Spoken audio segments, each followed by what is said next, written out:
There are up to 6 subspecies of wild turkey, all of which are native to North America.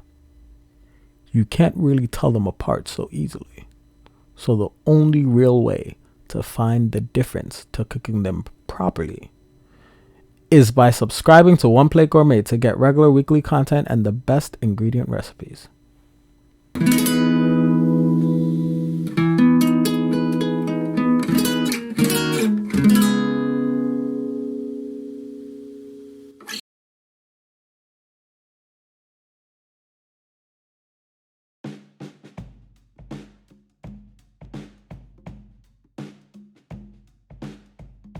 Welcome back everybody to another episode of One Plate Gourmet.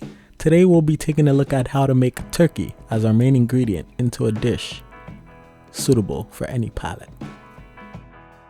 For this we'll need some black peppercorns, some butter, some curry powder, some cream, some garlic powder, some oregano, some salt, some thyme, I'm getting tired of saying some, beef broth, one, if I could get a hold of it, just come here, 1 clove of garlic, 1 shallot, some pepper, some potatoes, about a tablespoon of brandy, and our turkey.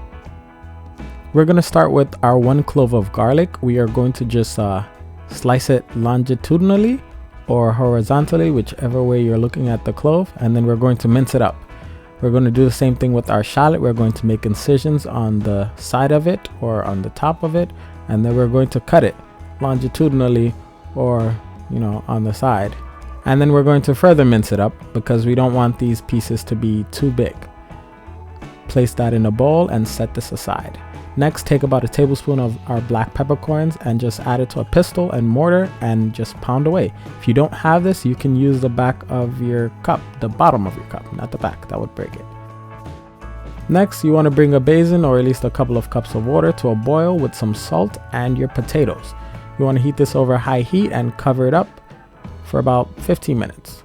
Next, while that's doing its magic, you want to heat up a pan with some oil and just cook your ground turkey just until all the pink is just about gone. Then you want to add in your garlic powder and season it with some salt. Now we're not going to add in the rest of the ingredients because we're going to let this infuse into it piece by piece. Let them get to know each other before you add in some other parties to the crew. At this point you can then add in your oregano and your thyme and mix this up. Let it cook for about 5 to 8 minutes or till it starts getting a little darker. Then you can add in your curry powder and just finish it off on medium to low heat for 5 more minutes. Once that's all said and done, you can go and check on your potatoes, which should be nice and soft to the touch. So soft that you can poke through them with a fork and they're pokeable. Transfer it over to a bowl. Careful not to burn yourself because the potatoes are steaming hot. You could wait for it to cool down, but I have no patience, so I'm going to do it like this. Use a potato masher to mash it up, and if it's too big for the bowl you're mashing in, which mine was, I realized, then go ahead, use your avocado fork and mash your potatoes. Add in 1 tablespoon of butter just to get the potatoes nice and creamy. You want to keep doing this till you get a nice consistency. Add in some black pepper and just keep turning and turning and mashing and mashing just until the mashed potatoes looks somewhat similar to a thick whipped cream. You want it to be nice and creamy. Lastly, we're going to be preparing our sauce à poivre. Pardon my French, contrary to popular belief, I am in fact not from France. So we are going to be sweating out our shallots and our garlic and a couple of tablespoons of butter before proceeding to add in our freshly cracked black peppercorns. Yes, that is the name of the sauce for my non-French speaking viewers. Go ahead, add in your 2 tablespoons of your cognac or your brandy of choice, as well as your beef stock or broth. They're kind of interchangeable here, up to you. Taste and stir occasionally, and we're going to reduce this to about half of its content. Reduction is just a fancy way of saying reduce, you know. Then go ahead, add in your 1/3 cup of cream to the solution, and we're going to, you guessed it, reduce it again by half. Stirring and tasting occasionally. You can tell when it's fully reduced by coating the back of your spoon, and if it makes a trail when you taste it, then your sauce is ready. Or if you prefer it to be light, then take it out a little early. Season with salt to taste, and that's it.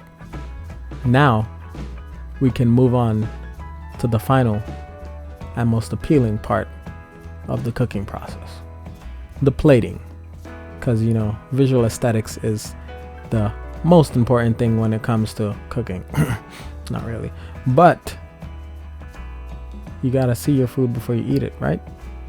So stack up your mashed potatoes, and using the back of your ladle, just make like a little indent where you're going to carefully layer in your grounded turkey inside, and then on the outside like a river, but it's not a river, it's ground turkey. And then take your sauce à poivre. If I'm saying that wrong, please let me know. I'm not from France. And just top on your dish. Garnish with some parsley, and just ooze in wonder at what you've just made. Because, ladies and gentlemen, I always say it, but this time, for sure. There you have it.